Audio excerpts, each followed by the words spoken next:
Ölkəmizdə vəziyyət həddindən artıq mürəkkəbdir. Sosial-iqtisadi vəziyyət gündən-günə bərbad hala gəlir. Əhalinin həyat səviyyəsi düşməkdə davam edir. Təsəvvür edin ki, iqtisadçılar, mütəxəssislər, siyasilər Azərbaycanda orta maaşın, pensiyanın, müavinətlərin, hətta müharibə qazilərinə və şəhid ailələrinə yardımın səviyyəsinin tutaq ki, Gürcüstandan, Ermənistandan aşağı səviyyədə olduğunu bildirirlər, əsaslı statistik məlumatlarla. Hakimiyyət nümayəndələri, hakimiyyətin tərəfdarları isə ciddi şəkildə sübut eləməyə çalışırlar ki, bu belə deyil. Halbuki ümumiyyətlə Azərbaycanın göstəricilərinin Ermənistan və Gürcüstan kimi kiçik, məhdud imkanlı ölkələrlə müqayisə edilməsi özü absurddur. Mən xatırlayıram ki, Əbülfət İlkin bəy hakimiyyəti dönəmində 1992-ci ilin mayın sonu, iyunun əvvəllərində başlayan islahatlarla qısa müddətdə Azərbaycan bir çox məsələləri həll etmişdir.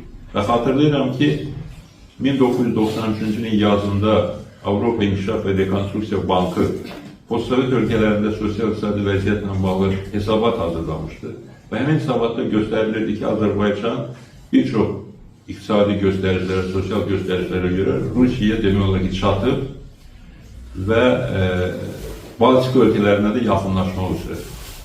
Halbuki Baltik ölkələri bizdən xeyli öncə başlamışlar islahatlara və onların müharibə kimi bir dərdi, problemi yox idi və Rusiyanın özü də islahatlara Azərbaycandan 6-7 ay öncə başlamışdı. Yəni, ən ağır şəraitdə də Azərbaycanımız inkişaf edirdi və əgər o hakimiyyət davam eləsəydi, o xətt davam eləsəydi, Azərbaycan bugün Ermənistanla, Gürcüstanla deyil, Avropanın ən azı orta inkişaf etmiş ölkələri ilə müqayisə edilən səviyyədə olacaq. O prosesin qarşısı alındı və bugün biz gördüyümüz vəziyyətin iştirakçısı və şahidiyik. Ölkədə haqsızlıqlar, ədalətsizliklər hökm sürür, repressiyalar gündən-günə güclənir. Bir neçə ildir ki, onlarla jurnalist həbsdədir, onların siyasi sifarişli həbsləri, istintaqları və nəhayət sifarişli məhkəmələrini biz müşahidə edirik, imkan daxilində iştirak edirik məhkəmələrdə və çox ağır cəzalar verilməyə başlayır gənc jurnalistlərə, xanımlara, vətəndaş cəmiyyət üzvlərinə, siyasilərə, siyasi fəallara.